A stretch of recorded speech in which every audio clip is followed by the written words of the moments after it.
Hello guys, I hope you're all doing well and thank you for being here listening to me. And as my friends already know and now you're gonna know it, I'm not comfortable in talking in front of a lot of people. So I would really love to structure this live stream more as a conversation rather than a possibly boring monologue. So please just feel free to drop your questions in the chat so I can have a look, reply. You can ask me about my experience, you can ask me about Australia, you can ask me about my beautiful plants, really, whatever. Let's just have a conversation about this. But I will start saying something about myself and my background. So I have a fashion design background, specifically focused on accessories. And after my master's degree, I had the chance to get an internship in a company as a 3D artist. And when I got there, I had the chance to really learn a lot about, softwares and how you can use 3D, how is it used in the VFX industry and in the gaming industry, because my colleagues were super experts about this, and I'm really thankful. And after that, of course, I started to build my own expertise, mostly working in Cloud 3D.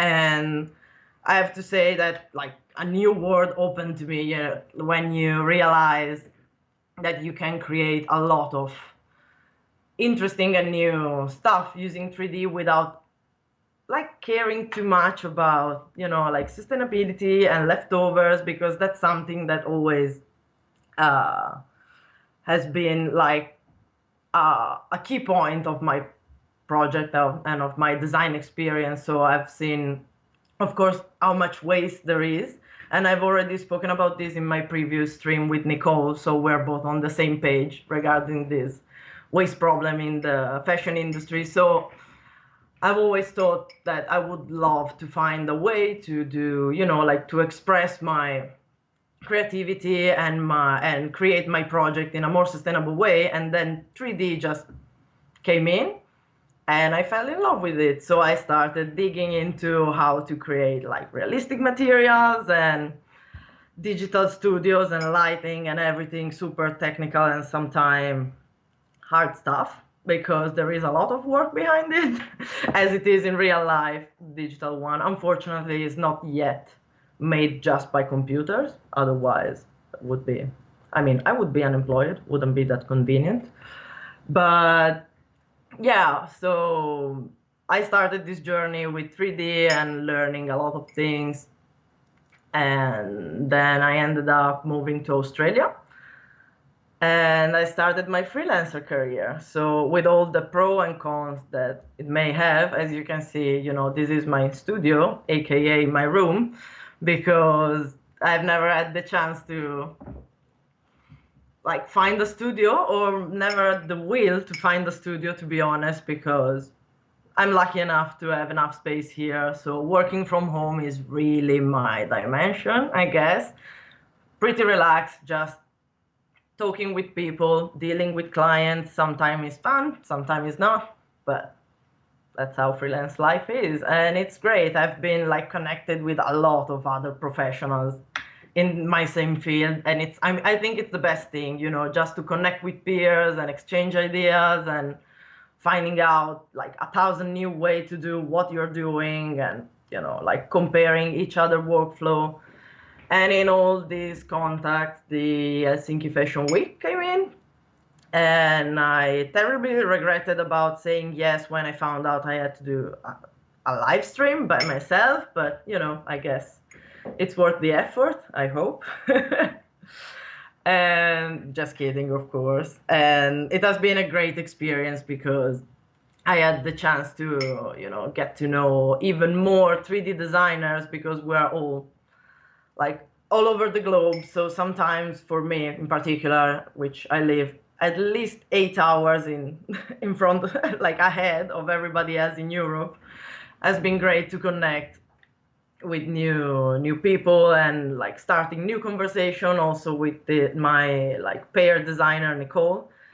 She has been really inspiring, because we had the chance to chat about like very important things regarding design and the fashion field, but also, like social matters and like how the fashion industry should take action regarding global warming, should take action regarding human rights, because unfortunately, for how the system is set up now, it's not sustainable under any of these points of view. So it has been great to connect and to share and to talk and to find out new things. And most probably we will all get out of here with some new projects. And I think it has been a great chance for everybody. And now we will see how it will go. I'm really keen to see the fashion designers digital shows, because it has been like everything new, a bit rushed because of COVID. Unfortunately, the Helsinki Fashion Week plans had to change like in no time, but I think all the guys involved have done a great work in trying to turn it around and show like how valuable and how valid 3D can be as an alternative to, like standard old-fashioned fashion weeks. So yeah, I guess overall it's a great experience also to test my bravery in talking in front of you. And I see no one is asking me anything. That's a bit disappointing, guys. Come on, help me.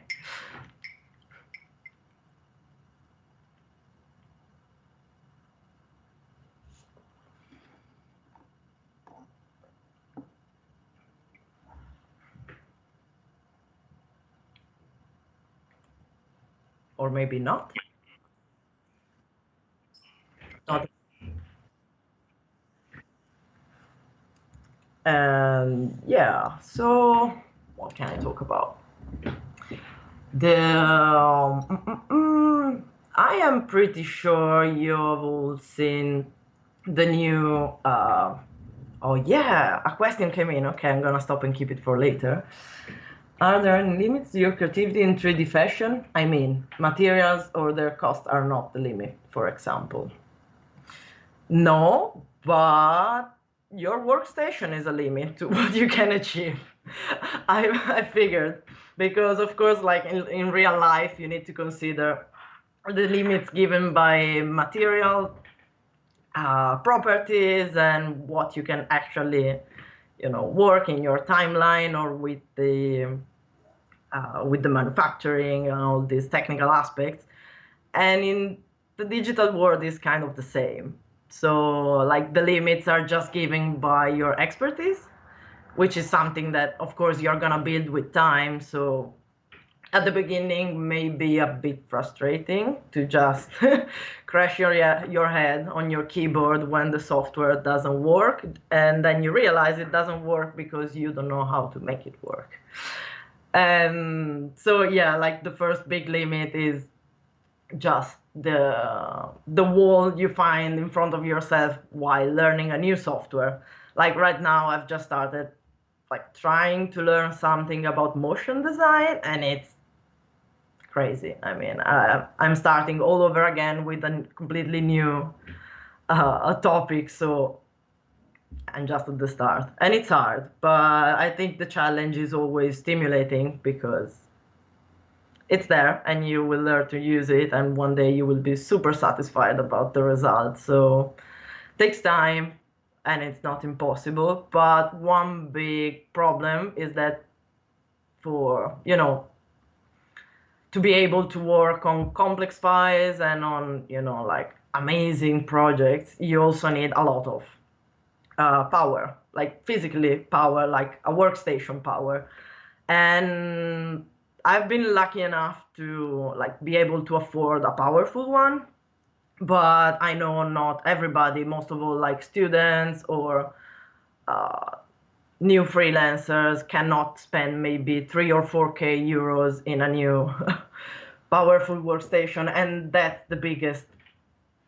one of the biggest problem, I think, because it's still really expensive, so it's not really accessible to everyone. So I would really like to one day maybe to try and discuss how to make this more accessible to also to people that can physically not afford a workstation by themselves, but like offering them the tools to try and experiment and possibly become experts about something that would have been, I mean, a road that would have been close to them just because they were like less privileged, probably.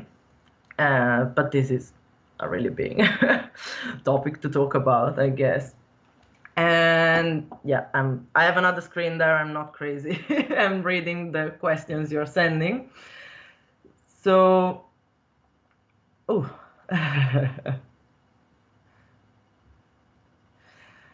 Okay, let's start from the easiest one. How long does it take to create something in 3D, and is it faster than in real world? This is, I think, the big question we're all facing every day with clients saying, hey, I need it for tomorrow. Like, you're kidding. That's not true. So somehow it is, of course, because, as it is now, most like fashion companies who believe in 3D and who have built an in-house 3D team have the solution like on their desk, so in their office. So of course it's quicker rather than like ordering a prototype from, most of the time, overseas or anyway from a manufacturer that doesn't deal only with that brand products. And in that way it's quicker, but not as quick as software providers try to sell it.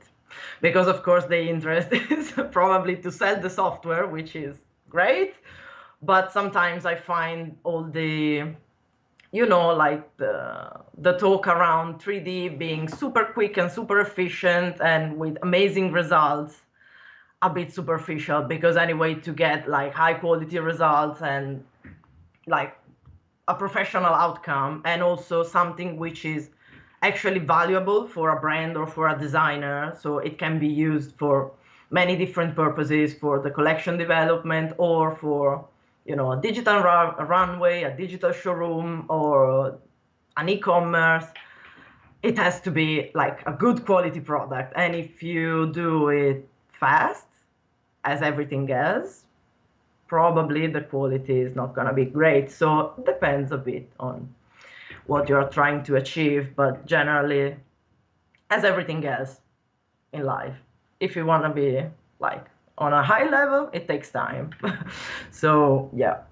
And if I think that the fashion industry is ready for digital fashion, I hope so. I mean, this is probably a controversial thing to say right now, but I think the COVID helped a lot the fashion industry to be ready for digital fashion because most brands and designers found themselves in the situation in which they could not receive physical samples and physical prototypes from their manufacturers, sorry. So they just rushed into digital fashion, contacting freelancers, and I know all the other freelancers here in the Helsinki Fashion Week have received, as I did, like tons of emails and messages in the past few weeks, just asking for the craziest things. Some projects were valid, so luckily we had some good, some good projects and some good like talks about the 3D and how it can help a brand like solving problems, because there is a lot of education which needs to be done and is being done, like communicating and trying to explain the value of 3D, and a lot of sometimes boring things because we find it ourselves like repeating the same things over and over again, but it's definitely something that has to happen because it's an incredibly valuable tool to be integrated in the fashion industry. So like, I'm happy to see that people are starting to get used to it, to see digital samples, and they are not so, like bond with materiality anymore, because they know what they're watching at, what they're looking at, and they know what looking at the digital sample means. And it's good to see that the this digital switch is happening pretty quickly, mostly with smaller brands, because of course it doesn't involve all the, the layering of management of big brands. So like I've found my personal experience with smaller brands has been like way easier and smoother, and also more interesting, because of course like for small brands is a real investment to say, okay, I'm gonna dedicate part of my budget to try this new thing. I hope it goes well. So they're really open and really receptive to, like uh, hear your opinion about how they could integrate it. So let's hope all the brands will start like embracing this enthusiasm. And oh, this is something weird. Do you experience burnout, and how do you find yourself overcoming that? I cry, as everybody does, in front of my computer at 3 a.m. I think that's relatable, I mean, when you get to the point in which you just curse yourself and accept too many projects, or you're too optimistic about your capability and you're like, yeah, I'm gonna do this and everything is gonna be amazing and on time for the deadline. And then, of course, it's not. How do you deal?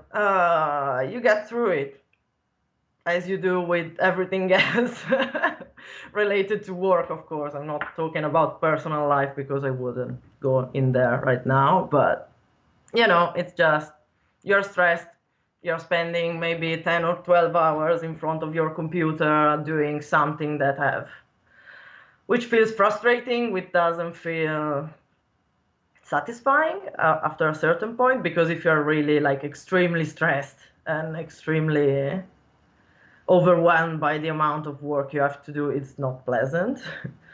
But I guess the best way to avoid it is not to be too optimistic. So start negative on projects, start saying no's, and then slowly implement what you can offer, what you can do when you realize actually how much time you can dedicate to something.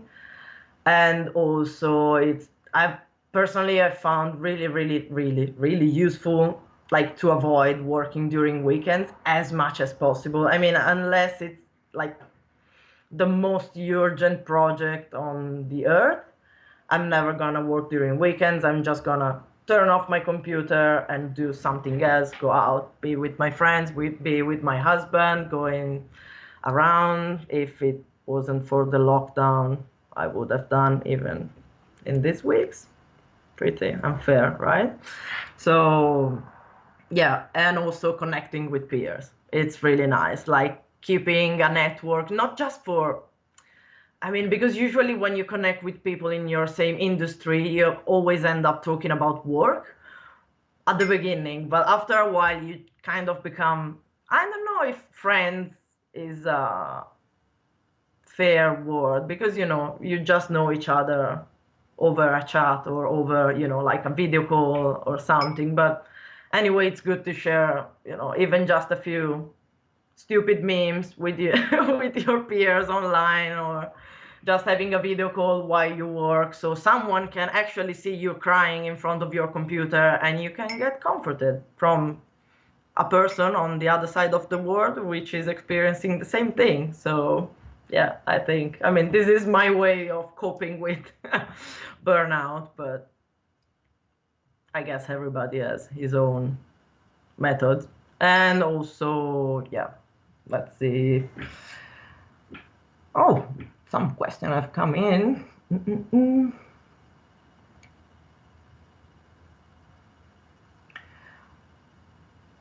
Oh, what is one thing I've learned about myself? Wow, during the experience with Helsinki Fashion Week. Something I've learned about myself during the experience with Helsinki Fashion Week. Well, I guess that now I've learned I can talk, like just hold the monologue and not being too terrible, I hope. And if I am, you can just close the window.